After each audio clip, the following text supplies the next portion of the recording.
Hi, I'm Joel Weber, the editor of Bloomberg Businessweek, and welcome to our town hall on small business in the time of COVID-19.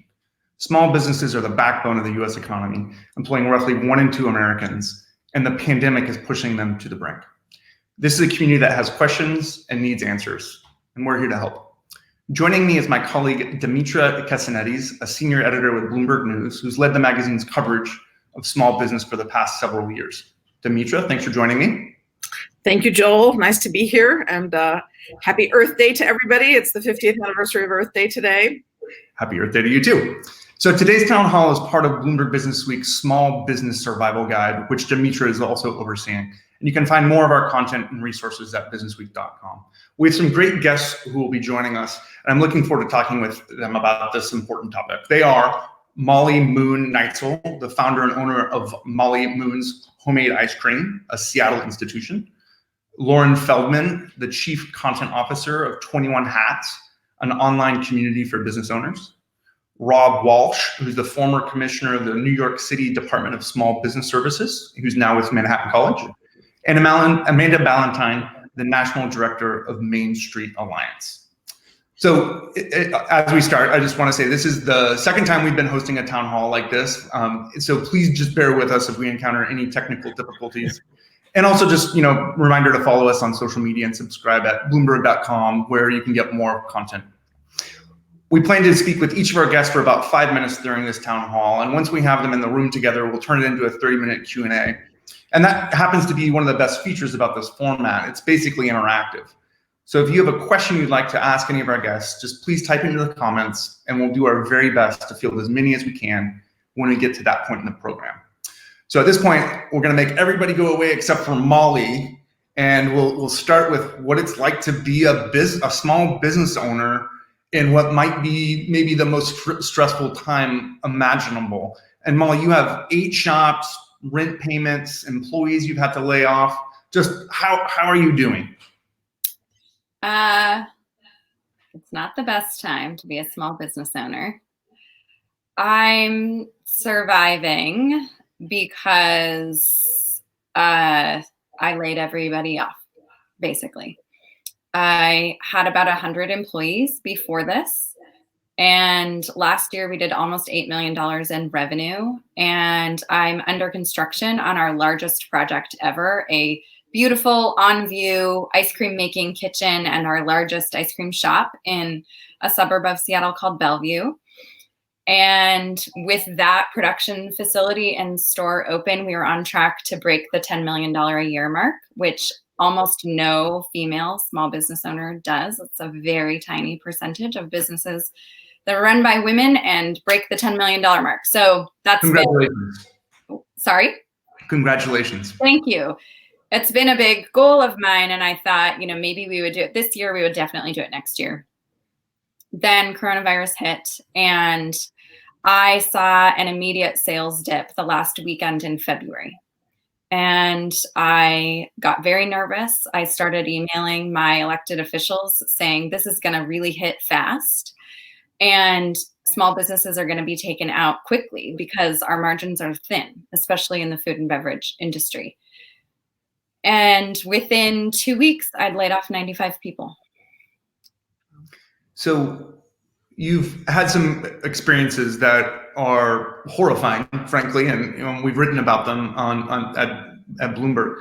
I'm curious, walk us through what you're doing right now that other small business owners might want to learn from you about.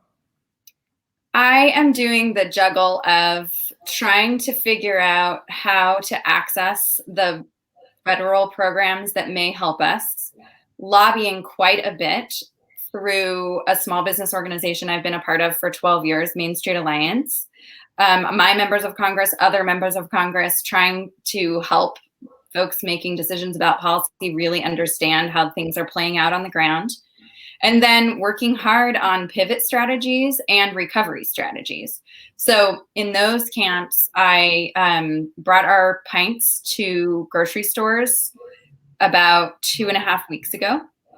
We're in 30 grocery stores, and we have another 30 probably waiting for our product. But I am quickly trying to ramp up production capacity. I can actually make a lot of ice cream, but I'm finding the supply chain problems. Like I don't have a freezer that's big enough to build a pallet of pints on to get it somewhere. So I'm just doing all of that, and I have 7 employees.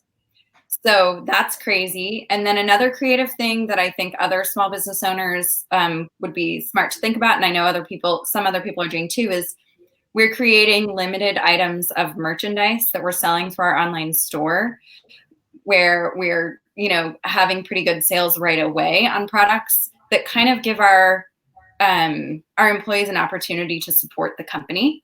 And there's a t-shirt, right? Sorry? Is there a t-shirt? So we did a sweatshirt, like a cozy stay home sweatshirt that says "Stay home, eat ice cream" on a pint of ice cream. And that did about $19,000 or $20,000 in sales in a week. And we also did a pint club card that's like you buy 10 pints worth, you get 11 pints and a sticker and a freezer bag and some other cool things when we reopen. But we did like $60,000 in sales of that pint club. So between the two of those, I did like 20% of the business that I would have done in our 4th financial period. And that was enough to pay the health insurance premiums of all of the employees I laid off and keep cash flow going to pay my director of finance and HR, who's the only person in HQ that I didn't let go. Mm-hmm. Ordinarily, I mean, small business owners are working 24/7, no matter what. Can you just quickly touch on what the demands this places on you, given how much you're taking on yourself? I mean, even just, is there enough time in the day to go through everything that you need to, and to be making the ice cream, be doing this, be working out, the issues with the finances and all of that? There's absolutely not enough time. I also have a 7-year-old who is homeschooling and a 2-year-old who I potty trained this weekend. So no, there is not enough time. Congratulations on that front. I will tell you that, I have a 4-year-old, and ice cream right now is like the best thing in our lives. It's just like creating a little bit of a sanity amid the chaos. So, the last question I want to ask you before we bring in somebody else: where do you need help as a small business owner when you're looking at everything here, and think about all the other small business owners out there? Where's the help that you need the most right now? The help that I and other small business owners need is in true subsidizing or bailing out of our businesses as it relates to payroll and benefits. This whole payroll protection program is an extremely short-term, extremely limited fix that isn't working really for my business and isn't going to work for a lot of businesses. We need support to keep people on payroll that is relative to the public health crisis in our locations. There's a bill that was introduced by my Congresswoman, Pramila Jayapal, that would sort of guarantee payroll help for small businesses that is relative to the crisis in our location, as long as it takes for our sales to be really impacted. And that is a smart way to approach it to me. Okay. Let's go ahead and welcome in Loren Feldman of 21 Hats as our next guest. Loren, how are you doing? I'm doing great. So 21 hats, that has something to do with being a small business owner, and you have to wear a bunch of hats at the same time, right? That's exactly right. Is 21 an accurate number, or should it be a little higher? 21 is a little bit arbitrary. We like the ring of it, to tell you the truth, but we think it's in the ballpark. So you're talking to a ton of small business owners throughout all of this, people like Molly. I'm really curious, there's a ton of acronyms that are getting kicked around through this time, PPP being one. Like, what are the ones that people just really need to know? These are the things that you should be prioritizing and thinking about the most. Well, I think PPP is clearly top of the list. There are a lot of other ways to try to get money that people should be aware of. There is the disaster loan program through the SBA, which, believe it or not, is having more problems than the PPP program. So it's certainly not a cure-all, but it's something to be aware of. And hopefully in the second package, there will be more money there, and perhaps that will start to have an impact. There are a lot of organizations that are offering all kinds of grants, and any business owner that's struggling should be looking for those for sure. We did a rundown. It does seem to be that, we're advising a lot of small business owners that have contacted us locally, look at what your state is offering, what your city is offering in the way of grants, in the way of some other forms of support, organizations that are doing various things. And that definitely seems to be something that a lot of people are looking to right now as they confront these problems with PPP. I also think that a lot of these programs, as Molly was suggesting, are not terribly well understood. I think there are people out there who think that PPP is meant to be a lifeline and a cure-all, and it's really not, especially depending on what kind of business you're in. And even if you get it, it presents real questions for a business owner. If your business is currently shut down, what do you do with that money, even if you're fortunate enough to get it? Do you start paying your employees right away, even though you're not bringing in any revenue? Or do you wait? I know a lot of restaurant owners have been lobbying and saying that, the clock shouldn't start ticking when you get the money. The clock should start ticking when you can open your business again. And I think that's a really key point. Is that the sort of thing, Molly, that you confronted? I mean, I talked to a small business owner a few days ago who made the very same point, that given the nature of his business and given the way that this is structured, he'll essentially be receiving PPP to rehire people for 8 weeks who will not have any work to do because of the nature of the business. It's a business that can't really operate right now. It's not fulfilling a service. And then after 8 weeks, he's going to have to lay off those same employees again.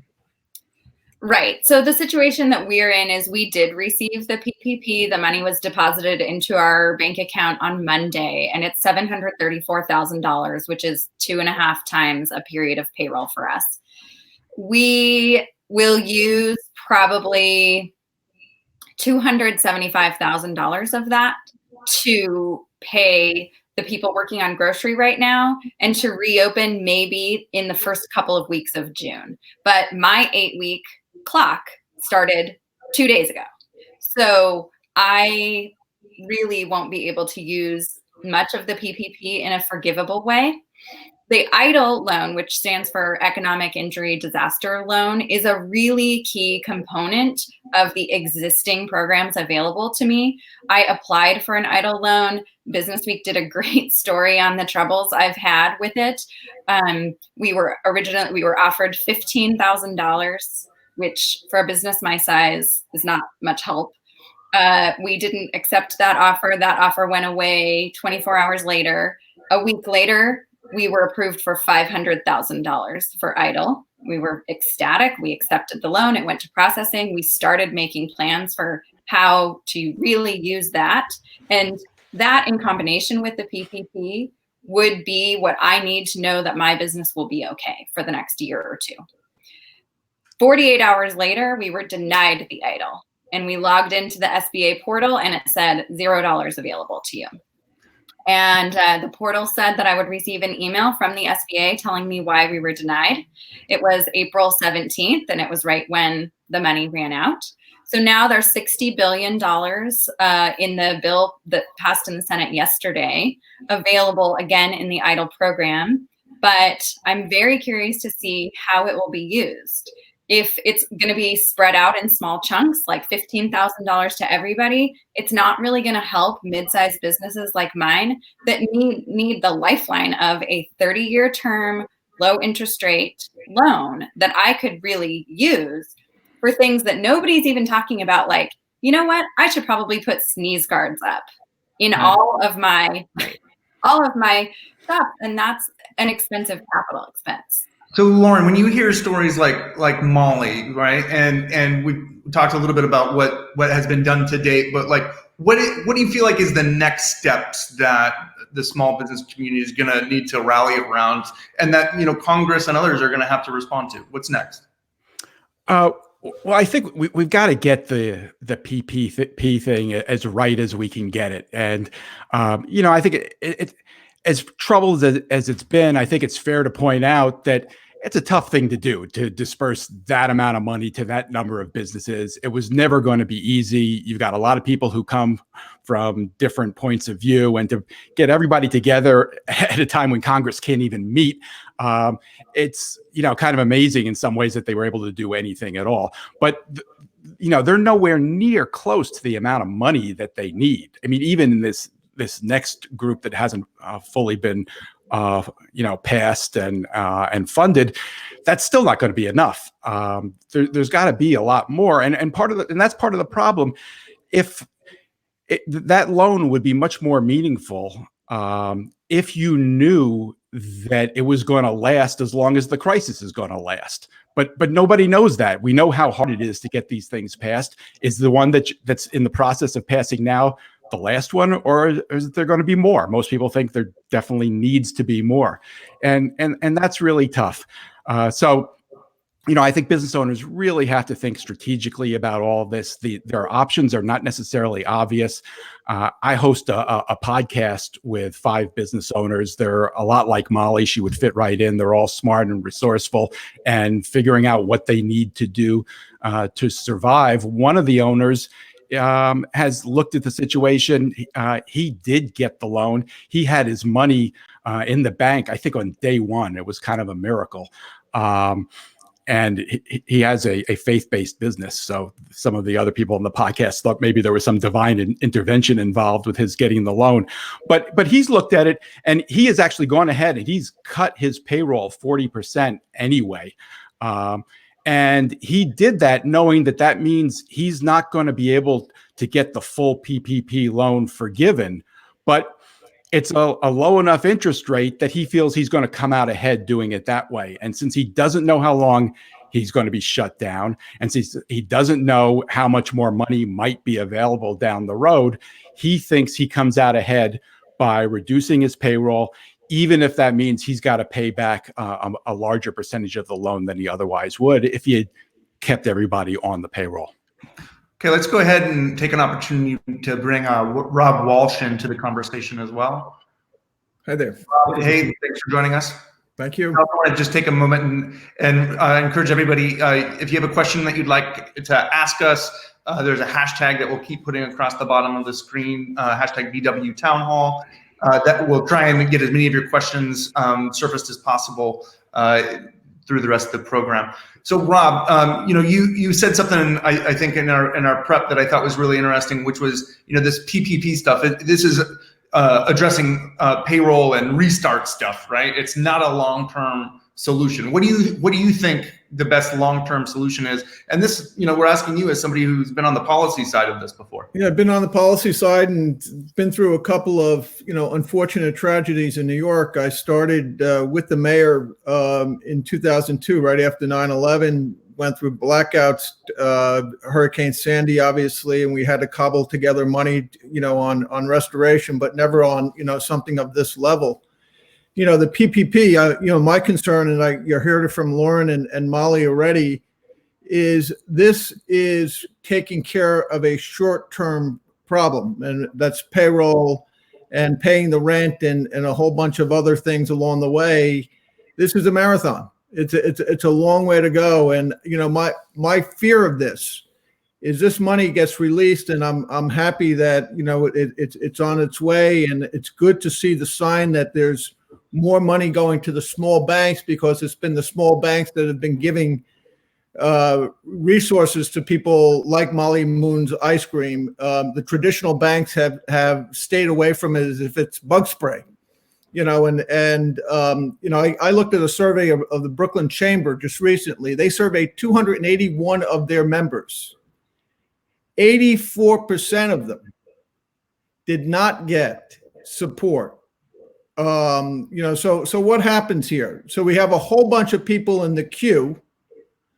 The Congress is going to approve this, and hopefully the president, gives a green light on this thing. And I got to believe this thing is going to exhaust itself in a matter of days, 48 hours, 72 hours. And we're going to say, look at this. We helped all these businesses.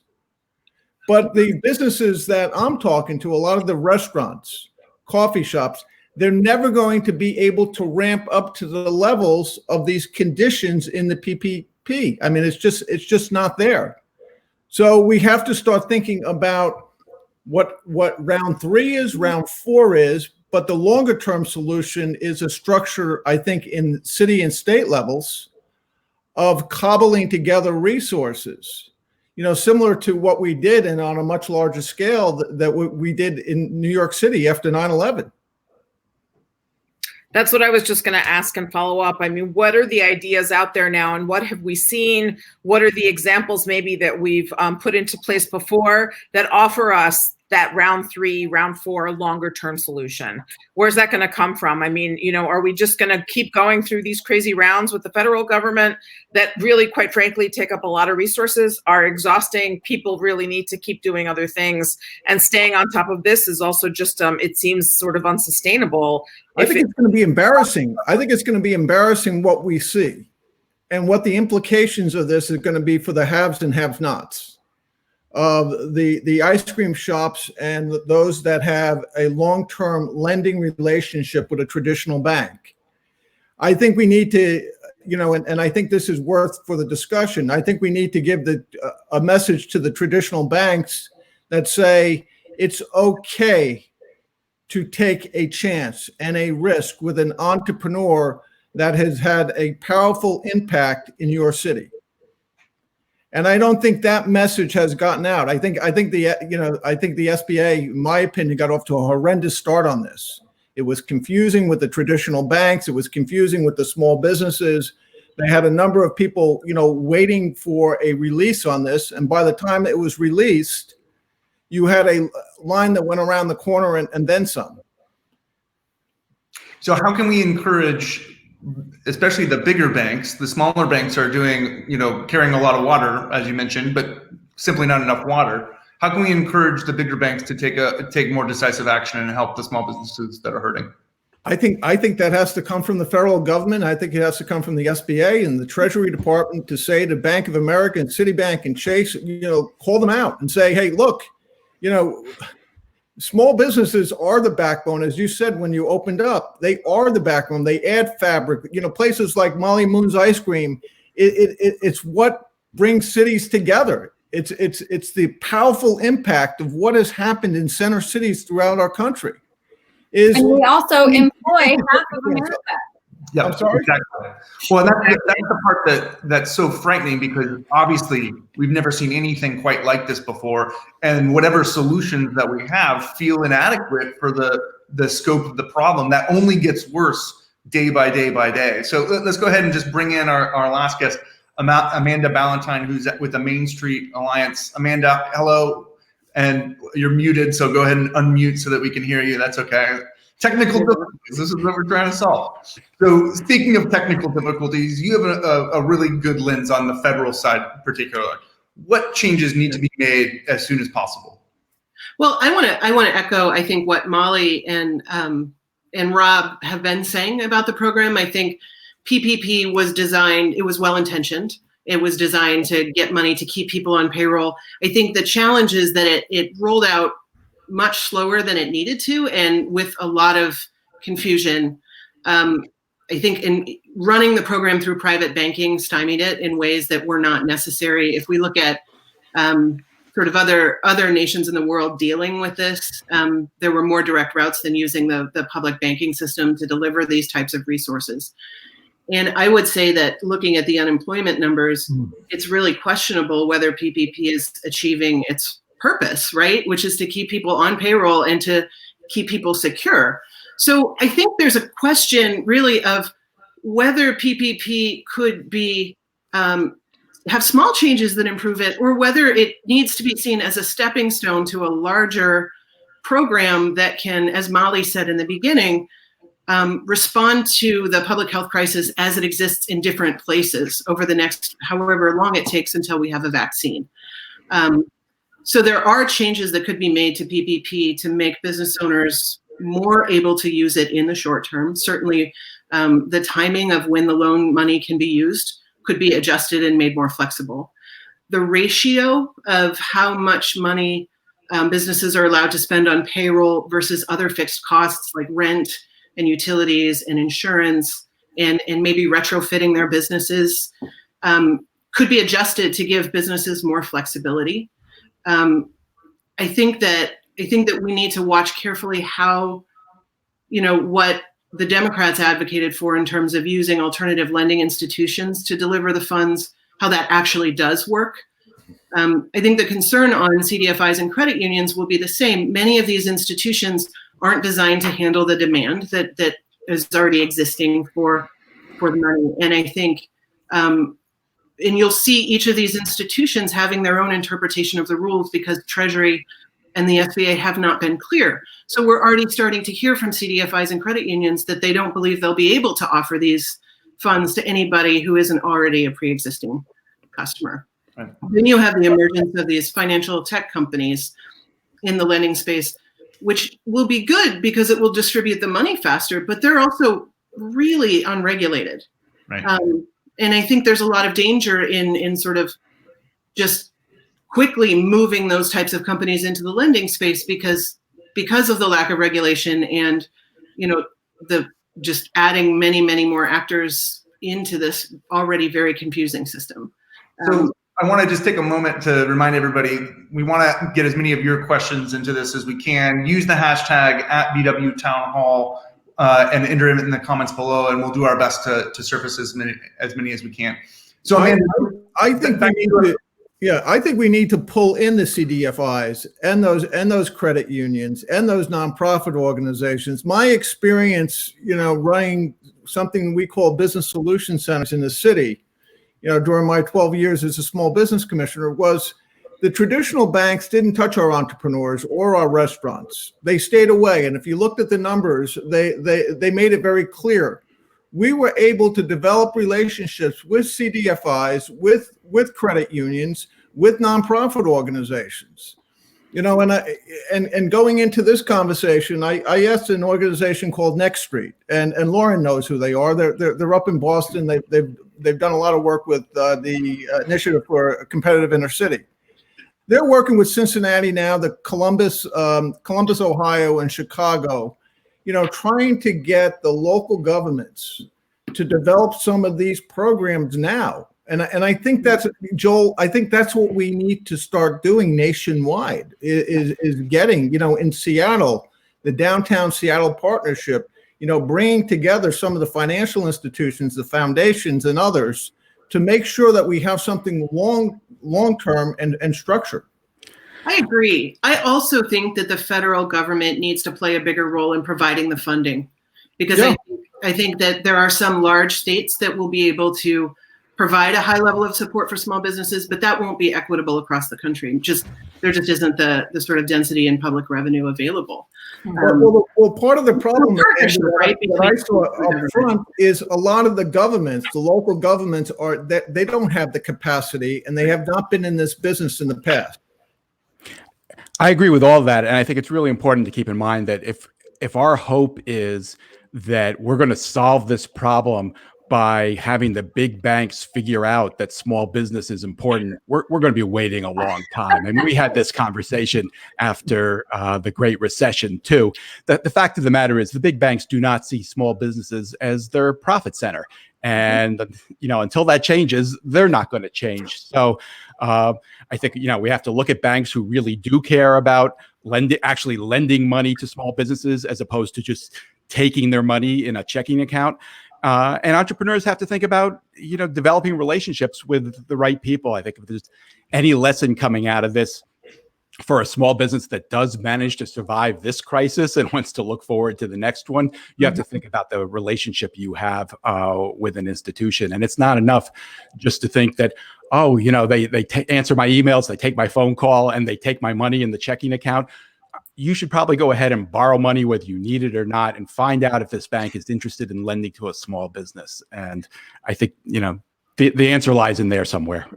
I would just agree with that and say that I have had an incredible experience with the PPP process when many of my other small business friends and colleagues have had a rough time because I bank with a 100-year-old large but community bank based here in Seattle, Washington Trust.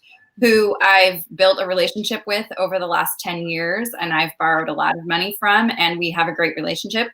And I have an investor who is a Silicon Valley venture capitalist, multi-millionaire. He couldn't get a PPP for some of his entities from Wells Fargo and called me and said, hey, do you think your banker up there in Seattle at Washington Trust might take our PPP application? That's very telling. But those are great points. And I think that's something that is really worth like emphasizing and re-emphasizing to our audience. Speaking of the audience, we have questions that have been trickling in, so I'm going to pose one of them. Molly, you might want to tackle this one, or anybody who wants to jump in. It comes to us from Carla, and she's asking, what is the financial aid program that would really help restaurants specifically and related small businesses, so food businesses like yours, perhaps, and how can all the small businesses lobby for programs that would really help them? So we've addressed some of this, but if you want to take that one on. I think a few things. One, to work within the PPP that exists, the timeline for using the money needs to change. It either needs to extend to 12 or 16 weeks after you get the money, or it needs to start when you can actually safely reopen your business. So that's one little kind of short-term thing we could do for this, again, short-term fix that is the payroll protection program. But I think the bigger thing that's going to help businesses like mine and businesses like restaurants is a proposal like Congresswoman Pramila Jayapal, my congresswoman here in Seattle, has proposed, which is I can't remember what it's called, payroll guarantee program that connects with how bad the crisis is and how much it is actually affecting your sales over last year, and gives you a payroll protection direct from the federal government to your small business until the crisis is over. That would help all of us. Was there anything anybody wanted to add to that? Amanda, you were sort of nodding in approval. And you have mentioned, Molly, you mentioned that proposal earlier. I mean, that is the kind of sort of thinking, I guess, that we want to see more of. How confident are we that we're going to see more proposals like that and ones that can actually make it through? Yeah, I think it's a great question. And I think that, our hope is that as Congress hears from more and more business owners like Molly, who are really working hard to try and make these programs work and still struggling. Molly is doing great. Many business owners are, haven't even gotten the loans. And I think that we'll start to see a wave of small business bankruptcies that parallels the types of unemployment numbers we're seeing. And I think that as that starts to happen, as this crisis sort of prolongs, Congress will have to revisit these programs, because what we face is really a catastrophic loss of the small business sector and of all of the jobs. The economy can't come back if there are no jobs for workers to come back to. So there are other provisions being developed in Congress right now that are along the lines of Representative Jayapal's program. Senator Harris is developing a program with Senator Loren that's focusing on microloans to businesses. That's a similar idea. I think there are a couple of provisions in the Senate. So these ideas are starting to have more traction as people, I think, understand the impact and the length of the crisis. Yeah. It's really interesting to see how this is all playing out, but I think that, people need to be ready again for that. The short term, staying on it, and then the long term, developing the relationships, staying informed, knowing what your local politicians are up to, right? So those are all really key and important points. Another person wrote in, this is an interesting, quick question I'm going to throw out to the whole group. And the question is, did Shake Shack do anything wrong in actually applying for the funding? I don't think Shake Shack, look, I think it was really confusing in the beginning in terms of the rules, the regulations. If you think about their fiduciary, responsibilities to their investors, is they were taking advantage of a program that was available. They employ, they provide jobs, and they have grown, throughout the country. The fact that they gave it back, after is telling about the leadership there. Danny Meyer is a incredible, person and leader. But I think it was really confusing for people, and I think people were, just looking for some direction. And I think once they realized it, they did the right thing. I agree with Rob completely. I think the rules were written specifically to include companies like Shake Shack. That was the idea. I don't think you can hold responsible the individual companies that applied. And I think it gets even trickier than that. On the podcast I mentioned last week, we taped. We had 3 owners there. 2 got loans, 1 didn't. One of the ones that got the loan actually is a Seattle-based company. It's a digital user experience business that's doing pretty well. They're operating remotely. Their biggest client is Amazon. They have a lot of business. They got a loan. There's another woman on the podcast who has a chain of hair salons in Detroit. She has a great relationship with PNC. She happens to be African American. They like to trot her out whenever they want to brag about how they're helping minority businesses, but she couldn't even get them to respond to her emails, and she did not get a loan, and her people are not doing well. It was a pretty emotional moment in this conversation, but did the company in Seattle do anything wrong? I don't think so. Their business isn't uncertain. They followed the rules. Somebody else made the decision. They were funded. I have a hard time blaming that business. So Loren, I want to stick with you for just a second on this. Like, say that you're fortunate enough to get the loan, right? What's the best way to spend it? You suddenly have an inflow of capital, like with few strings attached, low interest rates. What do you do? 1 million strings are attached to the PPP. Sorry. Hold on. Sorry, I'll take that back. There's a million strings, but what do you do? I think it really depends. I'll come back to the strings in a second, Molly. It really depends on the business. Where does your business spend money? Are you labor intensive? Are you commercial space intensive? All of that determines it. And how long are you looking to survive for? I mean, I think that's part of the problem we're talking about with restaurants. It's so uncertain what the world is going to look like, even if they're told they can reopen. Are they going to have to operate at 20% of capacity, 40%, 50%? How long do they have to stretch this out for? How long do they have to make that loan last? And, how much do they have to worry about whether it's forgivable or not? Some people might be in a position where, the interest rate isn't that bad. They're okay if they don't get the whole loan forgiven. Other people aren't going to be in that situation. So it's really impossible to game out. And I think that gets back to what Molly was saying before.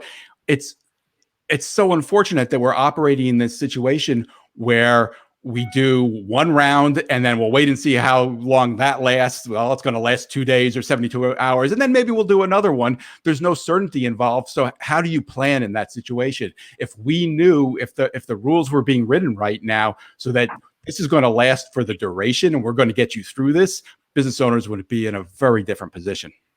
So Molly, I want to come back to you. Ice cream with strings. If you could cut some of these strings, which would be the ones that you would cut?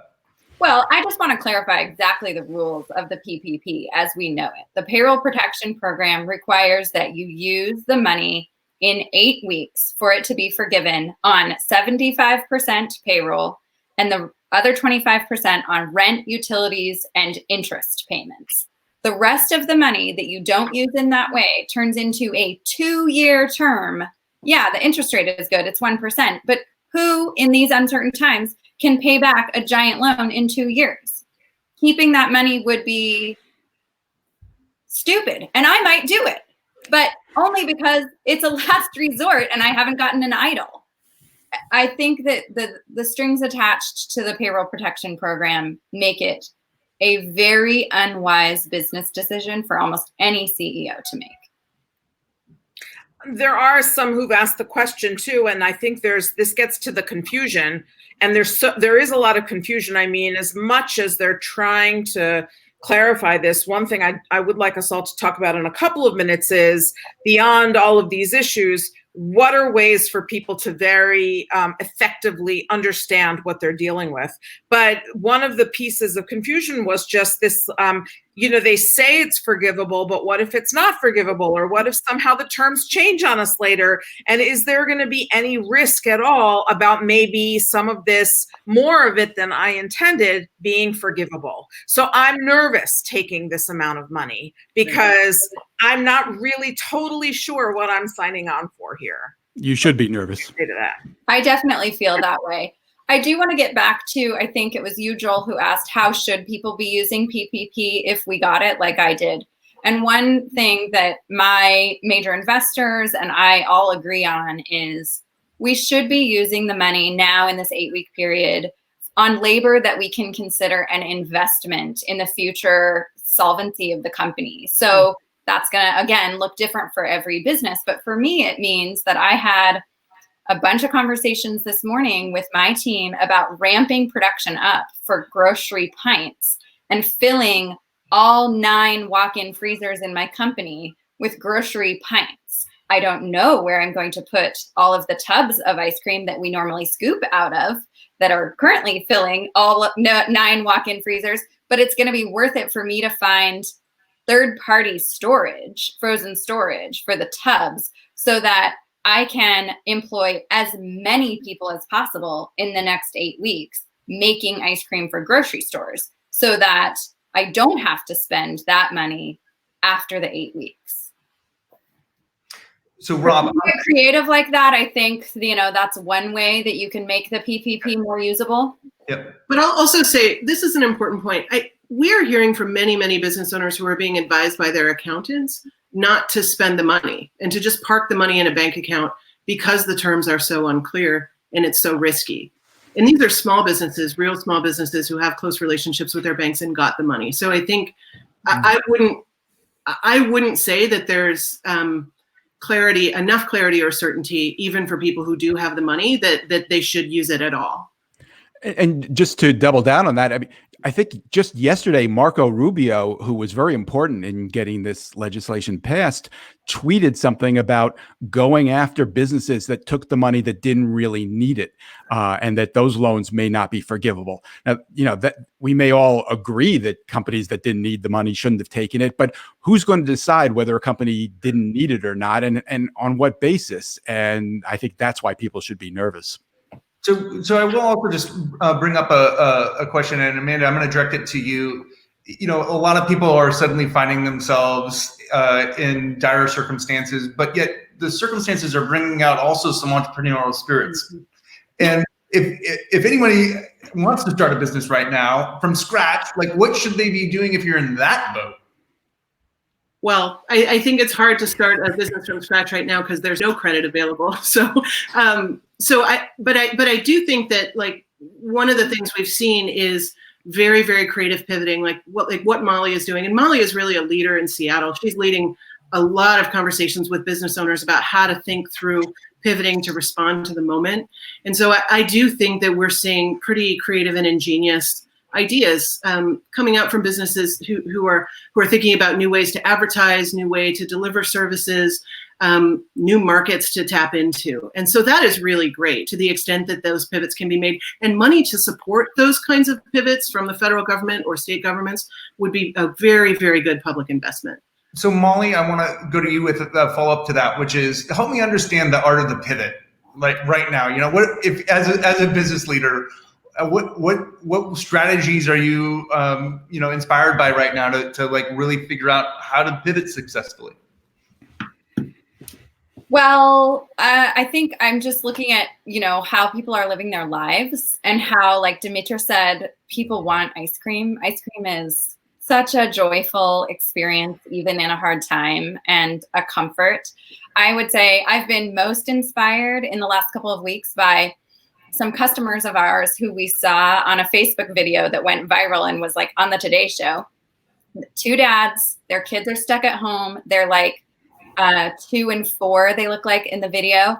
The dad's got Molly Moon's ice cream at the grocery store and set up a little ice cream shop at their house out of the window onto their deck that opens low enough that the kids could walk up and go to an ice cream shop and order from their dad on the other side of the window, who was in an apron, and he scooped out of Molly Moon's pints and gave them ice cream cones through the window, and they got to go to the ice cream That's shop great. that they missed so much. And I think the creativity of families and the creativity of people getting through this themselves, that's my inspiration. And I'm just trying to figure out how to meet that need. And back to what Amanda said, and I said a little bit earlier, government assistance on the pivot would also be incredibly helpful and a great investment in the small business community. Like, there's a coffee shop I love here in Seattle called General Porpoise, which is owned by a restaurateur who I admire a lot and has Renee Erickson. She has many restaurants. She's a Joan Spirit Award winner here in Seattle. And most of her places are closed, but her coffee shop that sells these awesome donuts, they're open because they have a garage door. So they've rolled up the garage door. They're serving from what used to be a counter in their open air front window. But they told me yesterday, they're able to do business pre-COVID numbers just from people walking up to the garage door. Well, if I had the capital to turn all of my ice cream shops into walk-up windows with garage doors, I would be open right now too. And my customers would be very thankful for that. And we would be able to bring more joy and more jobs back to Seattle right now. It's interesting, the resourcefulness we're seeing, especially with businesses that are maybe food businesses and others where people still need food right now. They're looking for ways to avoid having to log on to Instacart at 1 in the morning to grab, a delivery window. And I think we've heard a lot also from some of the reporting we've done with like the farmers that go to the green markets in New York, for example, that because of the prompting of the structure of the green market to institute more ways to be safe, they then push themselves even further to think about, well, maybe we can just deliver directly to people, or maybe there are other ways. And you're hearing about businesses that are doing more business now than they were pre-COVID. Dimitri, I'm seeing that in the South Bronx, which has been an emerging neighborhood, obviously, of small businesses that were not talking to each other before are now out of a real sense of urgency coming together because they, quite frankly, they need each other. In New York, where we have this habit of not looking up at times, not knowing our neighbors. And now, and it reminds me of what we had to do, after a number of other tragedies. After Hurricane Sandy, I spent a lot of time out in the Rockaways, building. It's what Amanda does all her life on Main Street. It's getting these mom and pop shops to talk to each other, that shop, 2 doors down, that they did not have a relationship. And I think long term, we're going to be needing organizations like Main Streets of organizing and getting groups that ordinarily don't work together to work together. We've seen how business improvement districts have revolutionized New York in many ways, the recovery of Times Square and Grand Central and Union Square and other places like that. But it doesn't have to be just business improvement districts. It's merchants coming together, and in this day of social media, there's some opportunities there. Rob, I want to stick with New York for just a second longer, that being an epicenter of the pandemic and a home of tons of small businesses. And we specifically talked about food and restaurants quite a bit, but that leaves out a whole sector of businesses that might be deemed non-essential, which is suddenly, just this death sentence almost. For businesses in that scenario, what kind of resources are you trying to get to them?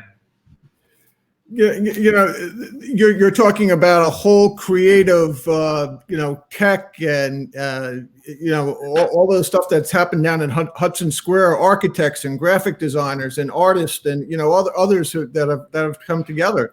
It, quite frankly, has been a challenge to date. A lot of them are shuttered at this point or working from home with a very limited portfolio.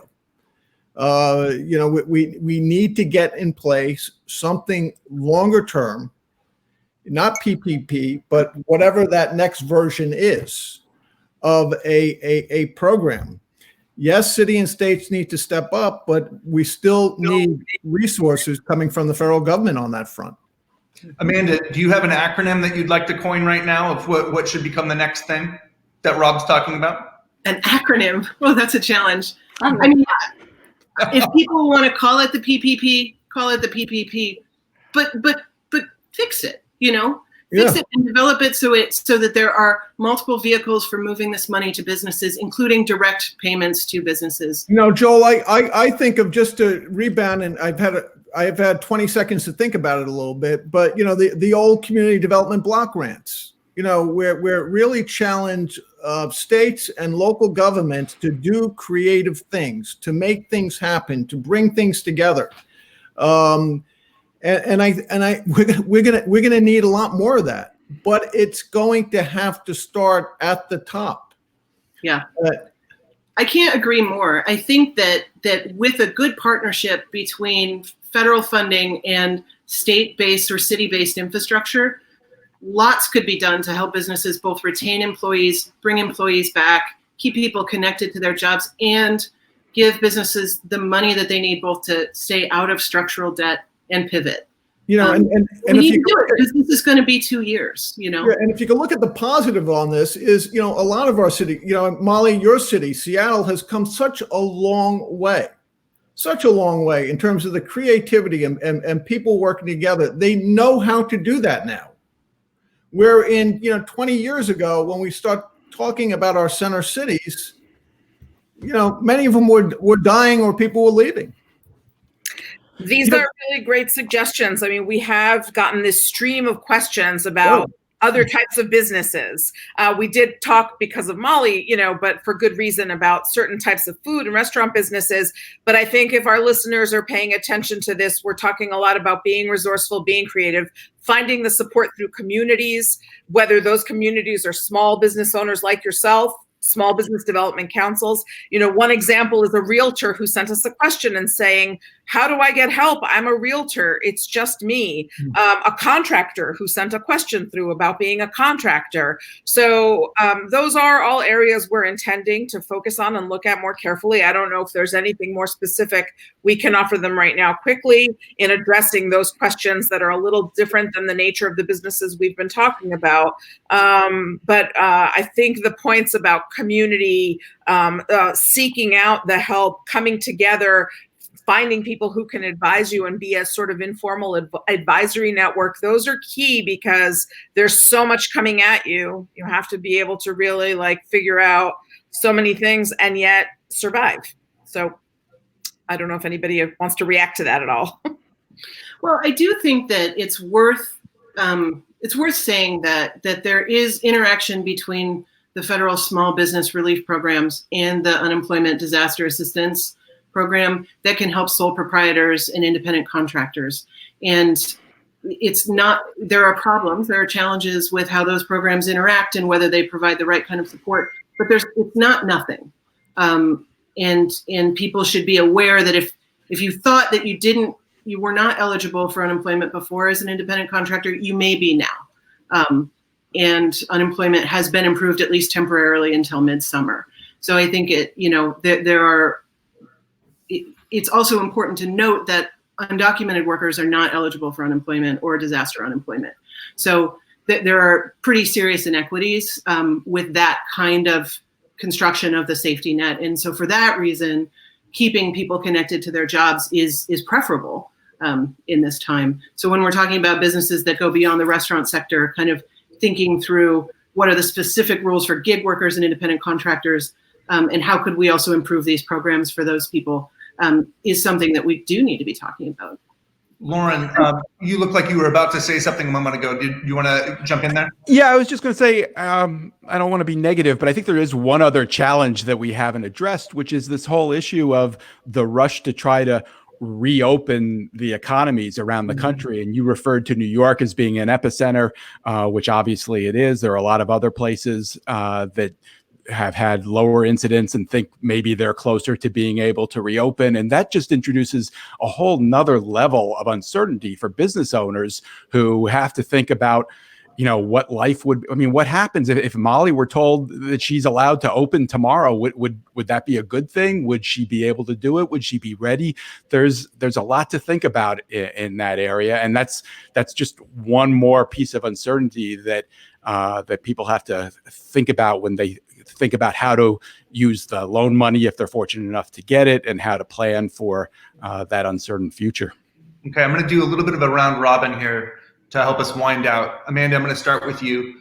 If I'm watching this or coming to it late, what's an actionable thing that, as a small business supporter or owner, what should we walk out of here and immediately do? And I'm going to go around the horn with everybody and ask them the same question as well.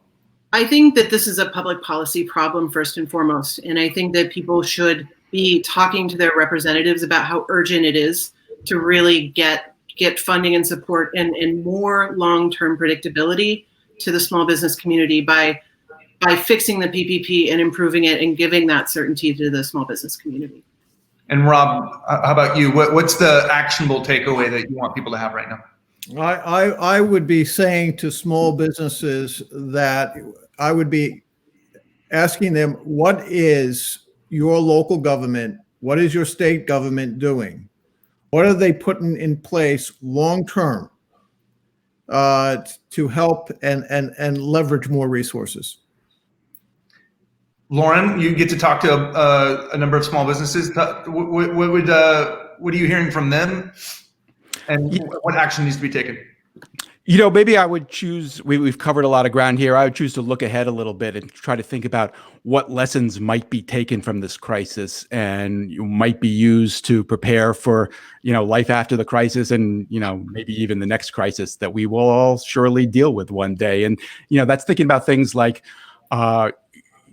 maintaining that relationship with your bank. It's thinking about things like, do you really want to have an investor, or do you want to try to do this on your own? If you're in this position today, if you have control of your business, that could be a real asset that might be more valuable to you than the capital that somebody gives you and might pull away from you at a moment like this when you desperately need it.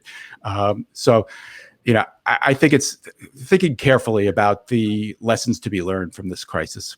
And Molly, before I ask the same question of you, there's a really pressing question that I also want to ask is, what's the most popular flavor right now? I actually created a new flavor for grocery. I was still waiting to hear that. Yeah. That is an homage to my Girl Scout inspiration and learning of my childhood. It's called Scout Mint Brownie. Wow. And That sounds very good. peppermint ice cream, from organic mint grown in Oregon, and our homemade brownie chunks swirled in, and it is amazing. So other than getting that, if it's available to me, what actionable takeaways would you like to offer up? I think a little bit of an echo from what Loren and Amanda have said, but a short-term thing we can all do is make sure that our members of Congress and other small business owners know that PPP is not working. We need a bigger solution that is more inclusive of small business owners and our employees, especially those who are undocumented or who are, for whatever reason, having challenges with the unemployment system. I have 10 of my 100 employees who are unable to access unemployment. And longer term, I think we really need to think about our dependence for healthcare on employers. While I provide wonderful healthcare to my employees, and I'm proud and happy to do it, I really wish that my community was more protected by the government as a whole. And I think that I have never thought more than I think today that a program like Medicare for All is going to keep us all safer and healthier in the long term. Okay. Well, Molly, Loren, Rob, Amanda, on behalf of Bloomberg, on behalf of Business Week, I just really want to say thank you for participating in this and providing the resources that all of you guys are doing. Please keep up the sensational work. Demetra, do you want to add anything? Thank you so much. You've all been really great. And I think we're going to definitely keep in touch and keep coming to you with questions and bringing those answers to our audience. And I would just say, I think, we've learned a lot from hearing these stories. And we just, I think you all have made great suggestions and we're going to stay on it. So Thank So- you for telling our story. Thank you. Thanks for having me. Great hanging out with you. Really enjoyed it. Okay, on behalf of all of us, Everyone. thank Good you, luck, Molly. Take it easy, everyone. and stay healthy out there.